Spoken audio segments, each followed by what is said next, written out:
Dzisiaj zobaczycie wodospad Godafoss. W oddali już go widzicie. My idziemy co? Idziemy tak. Gdzie para leci? Tam gdzie para leci. Jest to piękny i duży wodospad, tym razem z dosyć niebezpiecznym podejściem z mojej strony. Ale o tym później. Tam mamy miejsce zbiórki. Widać ten mostek. Teraz jedziemy na wodospad. Jaki wodospad? W sumie nawet nie wiemy. Niagara. Nie, to nie ten kraj. Nie ten kraj, nie ten kontynent. Ale na internecie znajdę, to później napiszę. Na Godafoss. Godafoss chyba, tak.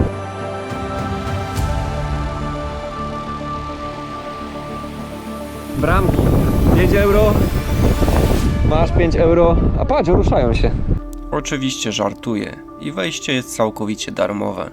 Bramki natomiast nie wiem czemu mają służyć. Jeżeli wiecie, napiszcie w komentarzu.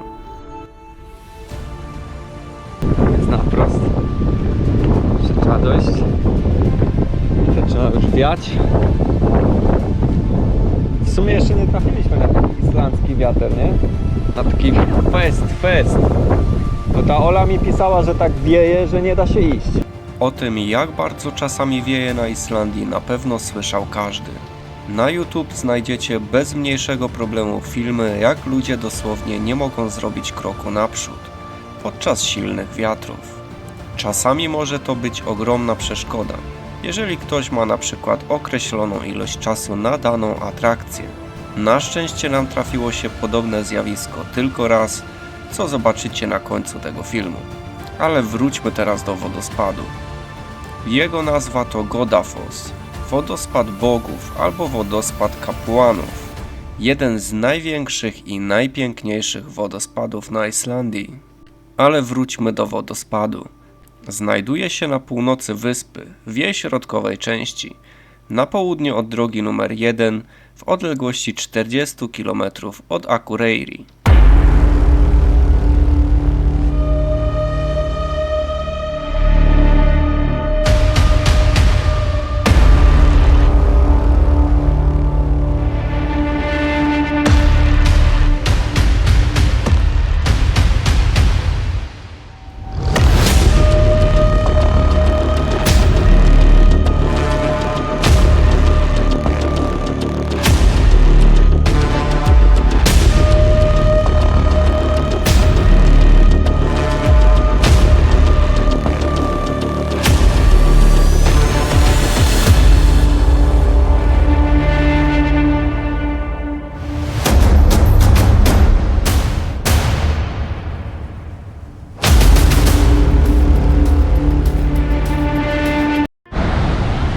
Zobaczcie, jak tu płynie.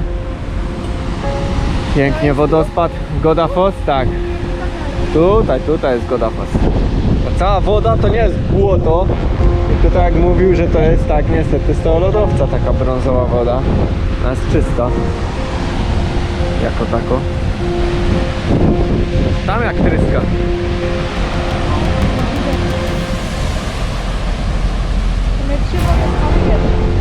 Trzy wodospady.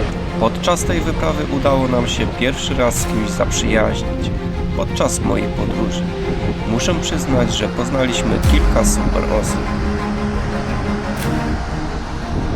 To idziemy tam? Przechodzimy przez barierki. Idziemy zobaczyć, czy tam się da przejść na jeden punkt widokowy, który mnie interesuje. No najładniejsze jest zdjęcie z punktu widokowego, na który nie można wejść. Także idę zobaczyć, czy się tam da dojść. Ale widzę, że rzeka niestety ma nurt rwiący, więc zaraz zobaczymy. Nie ma szans. Nie przejdziemy tam za bardzo.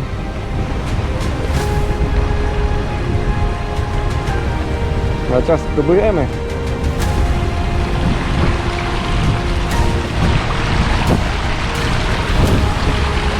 Wszystko mokro. Chciałem przejść tam, ale że tam przejść, musiałem przejść przez tą rzekę.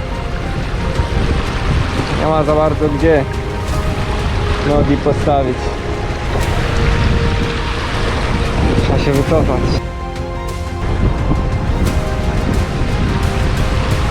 Też pani kombinuje, widzę. Coś może po tych. No, ale tu dalej tak samo. Nie ma przejścia. Nie da się nie zmoczyć. Wiem, może to nie wygląda groźnie, ale pamiętacie mój odcinek z Czarnej Plaży, jak cały wieczór spędziłem na suszeniu butów? Tym razem nie chciałem powtórki, bo jest to duży kłopot i odpuściłem. W latach 1879 do 1882 w Danii pojawiła się legenda, według której Godafoss miał być ściśle związany z jednym z najważniejszych wydarzeń w historii Islandii, czyli przejściu z pogaństwa na chrześcijaństwo w roku 1000. W tym czasie naczelnik pobliskiego okręgu w ramach swoich obowiązków musiał stawić czoła coraz ostrzejszym sporom między chrześcijanami a wyznawcami nordyckiego pogaństwa. Jak mówią stare sagi, chociaż sam był pogańskim kapłanem, zdecydował, że cała Islandia musi przyjąć wiarę chrześcijańską. Według starych sag, gdy powrócił z historycznego zgromadzenia, pozbył się pogańskich bogów, wrzucając ich posągi do właśnie tego wodospadu, w symbolicznym akcie nawrócenia.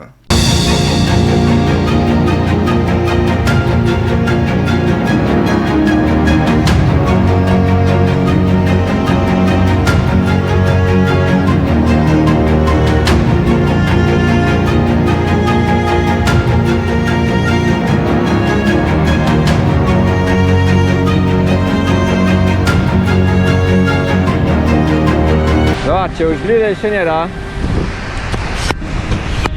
Zobaczcie, jak to ładnie widać. A więc jak widzicie, podeszłem tutaj bardzo blisko. Na tyle, że normalnie bym tak nie zrobił, bo jednak wiecie, tu nie ma barierki ani niczego innego. Także jeden fałszywy ruch i człowiek leci. Pozdrawiam miłą parę, która postanowiła wypić co nieco w autokarze przed przyjazdem tutaj. No i cóż, nie zdążyłem wytrzeźwieć, to i stąd te głupie uśmieszki. Grupa nam się zintegrowała. Zaczęliśmy walić sobie Jacka Danielsa na koniec. Także mamy chwilę do hotelu, a tam Jack Daniels już fest idzie w obrót. My mamy jeszcze żubrówkę polską, także zobaczymy, jak to dzisiaj będzie. Chcę w końcu dzisiaj pierwszy raz chcę spróbować sobie wejść do basenu. Także też zobaczymy, czy nam się uda.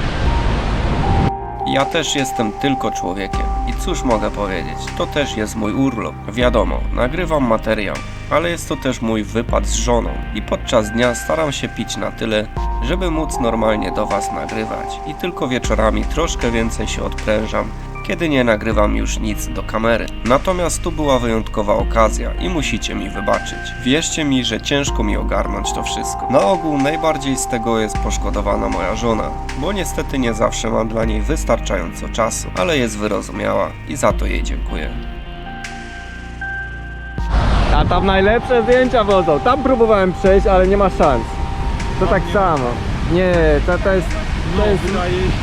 Wydaje się, ale to jest takie śliskie, małe, że... Mówiąc za blisko tego... To jest zdradliwe, bo wiesz. No tutaj wiecie, to jest... Nie wiesz, jak tu jest głęboko. Tam może być dziura jakaś. No i jeszcze Tak, nie być tak. głęboko, dokładnie.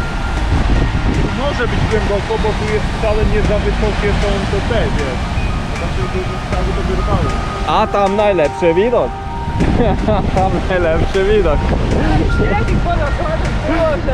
Chyba tak, to jest...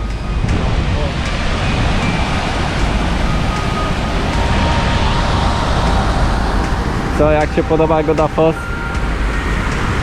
No nie przejdziemy, nie ma szans, no. Człowiek cały mokry będzie, nie ma jak. Jak widzicie, podszedłem dla Was dosłownie pod samą krawędź. Już nic więcej nie zdziałam.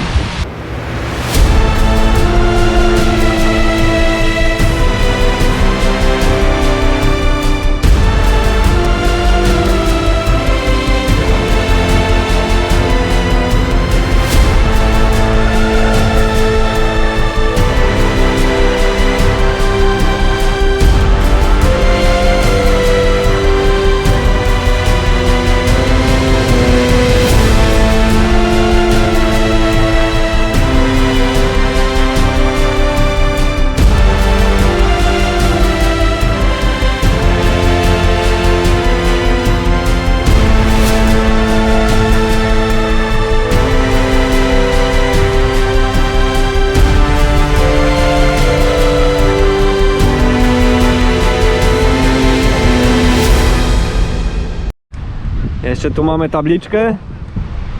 Co tu pisze? O lud. Nie ma szans tego przeczytać. Nie ma przewodnika. Nie dowiemy się co. Nie jest to po angielsku. No trudno. Czekamy na żonę.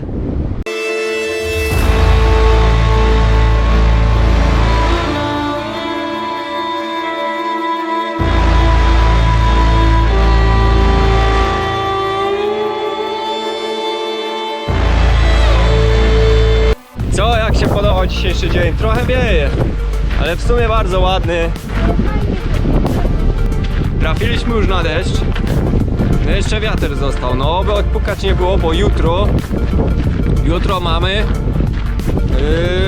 szukanie wielorybów. Jutro też spróbuję wytrwałość tej kamerki GoPro, bo jeżeli trafi się nam wieloryb, zmienię wcześniej kartę pamięci i spróbuję po prostu wsadzić ją do wody. Czy rzeczywiście jest wodoodporna, czy nie, bo jeżeli wieloryb wyskoczy, nam mówiono, że maksymalnie widać płetwę. Natomiast jeżeli wsadzę tą kamerkę, która ma wodoodporność niby do 10 metrów, teoretycznie powinienem widzieć więcej. Czyli nie tylko płetwę, ale jeszcze całego wieloryba. No jutro będzie miała test, także zobaczycie, czy się udało, czy nie. Tam idą ludzie, z którymi się integrujemy. Z przodu też. Także zobaczymy jutro, my wódeczkę wyciągniemy chyba.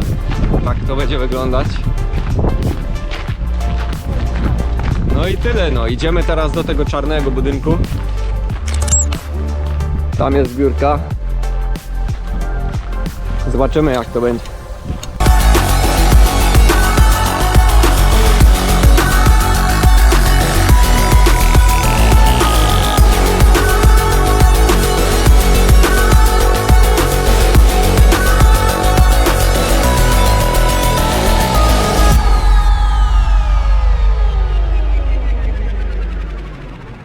W 2000 roku wybudowano kościół obok pobliskiego jeziora, na pamiątkę tysiąclecia chrześcijaństwa na Islandii. Jak już widzicie, oddaliliśmy się od wodospadu i przechodzimy mostem na drugą stronę. Mostek. Na górze. U nas jest taka miejscowość na górze. A wy skąd jesteście? Pszczyna. Szczyny. Pszczyna, Rybnik. No, czasem. Może nie, a z Rybnika, a ja jestem z Szczyny. Teraz widzicie wodospad z innej perspektywy. Ładny, nie?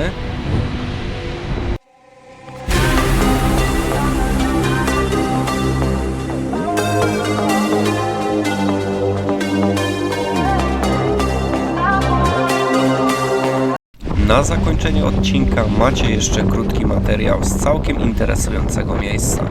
Jak widzicie, woda ta dosłownie bulgota i tryska z ciepła.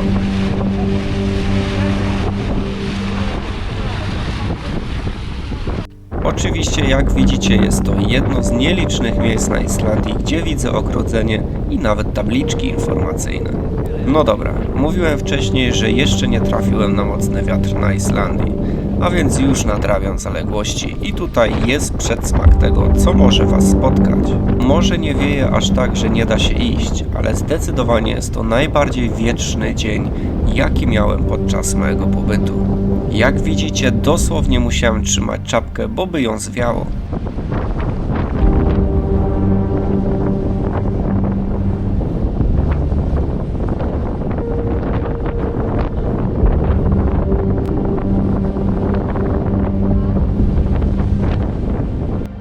No cóż, dzisiejszy odcinek dobiega końca, ale to nie jedyna smutna wiadomość.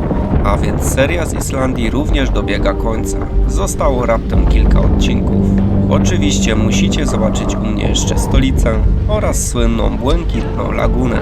Mam nadzieję, że moje filmy zachęcą chociaż jedną osobę do przylotu do tej pięknej i niezwykłej krainy, którą moim zdaniem każdy podróżnik powinien odwiedzić.